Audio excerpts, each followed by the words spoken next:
में हम लोग देखे थे कि शिवाजी की मृत्यु 13 अप्रैल 1680 को हो गई थी।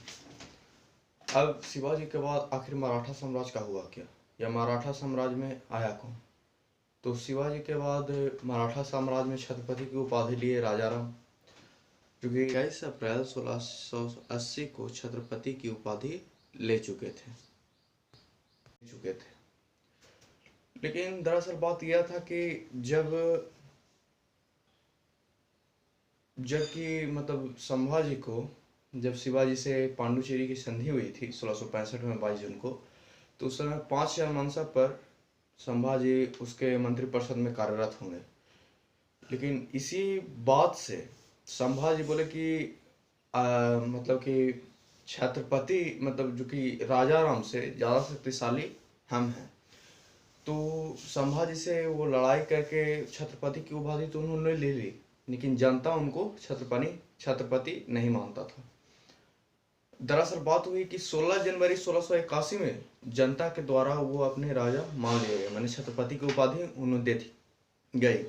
1681 में औरंगजेब के पुत्र अकबर, मोहम्मद अकबर को वो अपनी शरण में 6 साल तक अपनी शरण में रखे थे, क्योंकि औरंगजेब यह चाहता था कि मतलब मुस्लिम साम्राज्य का विस्तार हो, हिंदू साम्राज्य मतलब खत्म हो जाए। लेकिन अकबर द्वितीय मोहम्मद अकबर और मोहम्मद सुल्तान ऐसा नहीं चाहता था, इसलिए मोहम्मद अकबर और मोहम्मद सुल्तान को औरंगजेब मरवा चुका था। तो जब यह बात औरंगजेब को पता चली, इसके बावजूद मतलब जो कि संभाजी थे 1686 ईस्वी में बीजापुर तथा गोलकुंडा के क्षेत्र को जीत चुके थे। तो 16 जब औरंगजेब को इस बात से पता चली, तो औरंगजेब और संभाजी के बीच एक युद्ध हुआ, जिसे संगमेश्वर का युद्ध कहा जाता है, जो 1689 में हुआ। इस युद्ध में डायरेक्ट मतलब संभाजी को चिरवा दिया गया बीचे बीच।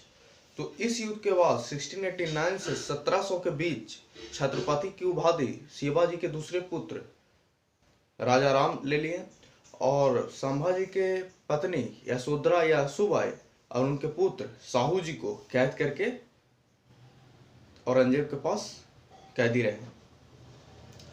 फिर 1691 ईस्वी की बात आती है। तो 1691 ईस्वी में जो राजाराम थे वो औरंगजेब के डर से जिंजी के किला में चले गए, क्योंकि औरंगजेब ने संभाजी को मार दिया था इसलिए। तो वो 1691 में 8 वर्ष तक वो जिंजी के किला में ही रहे, और जिंजी के किला में रहने से यह आपको तात्पर्य मिलता है कि उन्होंने जिंजी के किला में 8 वर्ष तक रहे, और उनके चारों तरफ से मुगलों ने घेर रखा था। अर्थात भारतीय उस समय जो शासक थे वो अपने किले में इतने भोजन राशन पानी रखते थे कि मतलब 8-10 साल आराम से रह सकते हैं। फिर जब वहां से घेरेबंदी को खत्म किया गया कि अब ये नहीं निकलेगा, तो फिर जो ये राजाराम थे वो निकल कर चले गए, और वहां से निकलने के बाद इन्होंने अपनी राजधानी सितारा बनाई। और इनकी राजाराम की 2 पत्नी थी, एक थी ताराबाई और दूसरी थी, इसका नाम था राजेश बाई, जिनका पुत्र संभाजी द्वितीय थे। ताराबाई के पुत्र का नाम था शिवाजी द्वितीय। तो इन्होंने कहा कि अब छत्रपति की उपाधि हमारे पुत्र को दे दी जाए, मतलब ताराबाई की बात चल रही है। तो ताराबाई को उन्होंने राजाराम ने शिवाजी द्वितीय को छत्रपति बना दिया गया।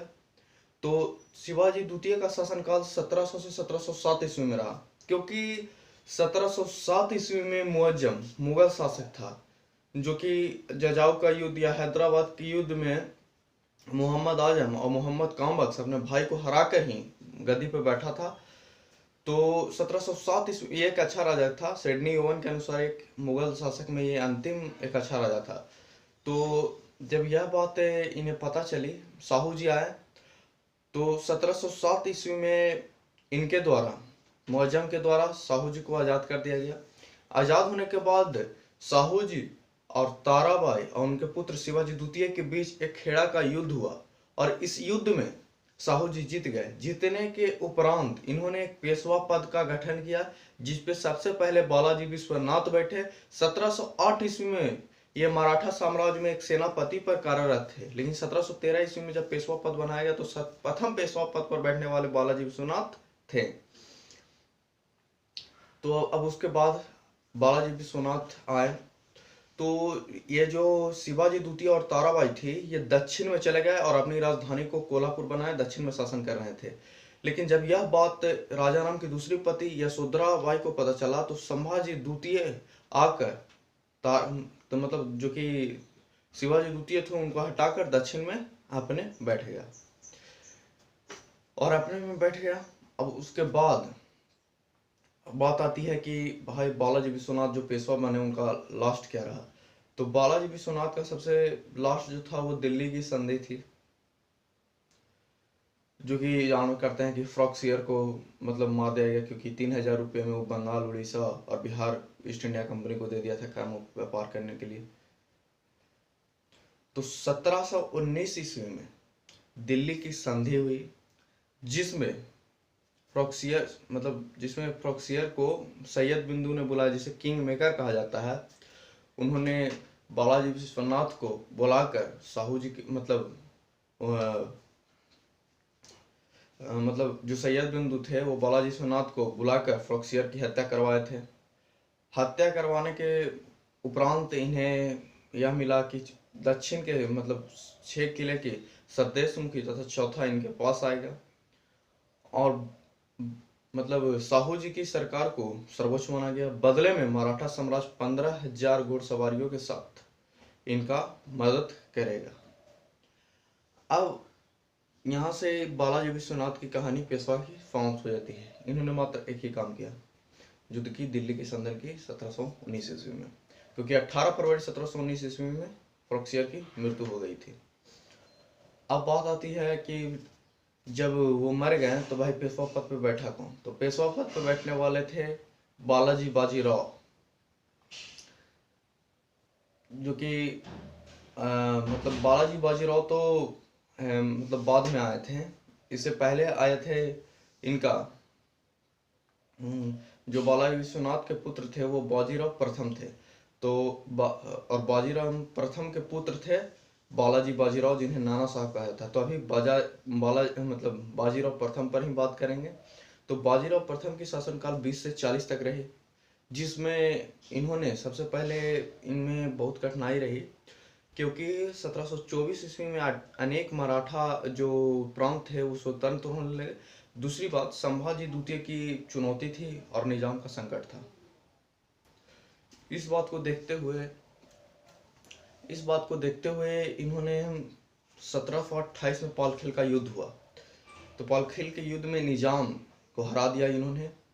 बदले में उसके हर एक क्षेत्र पे फरदेशमुखी मतलब 1728 में पालखेल का युद्ध हुआ, मार्च 1728 में शिवगांव की संधि हुई।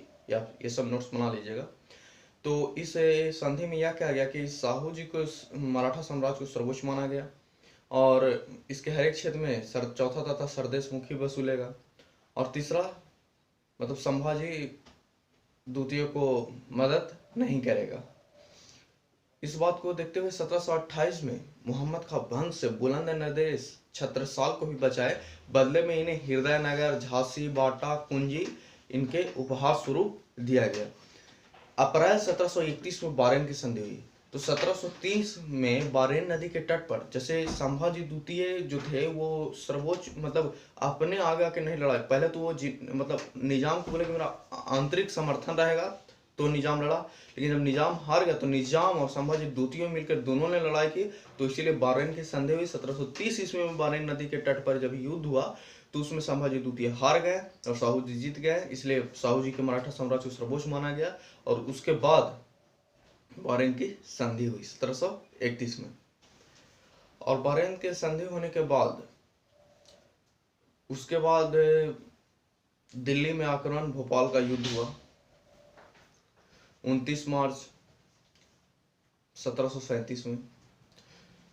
तो इसमें क्या हुआ कि जो मुगल सम्राट था वो मालवा का क्षेत्र 12 लाख रुपया वार्षिक कर देने के लिए तैयार हो गया। 1738 में दुरई की संधि हुई, इसीलिए तो ये मतलब आर्थिक रूप से मराठे का ही मतलब अथी में था, पक्ष में था। फिर इन्होंने 1739 ईस्वी में पुर्तगालों से बेसेन को जीत लिया, जिसके कारण पुर्तगालियों को मराठा साम्राज्य को सर्वोच्च माना गया। तो इसके बाद 1740 से 60 आता है आपका बालाजी बाजीराव। तो इस लेक्चर के बारे में हम कल बात करेंगे, और मैं एक रिमाइंडर थ्योरम का वीडियो जल्द ही लाने वाला हूँ, आप लोग देखिएगा। मेरे चैनल को सब्सक्राइब कीजिए, मैं अगला वीडियो आपके लिए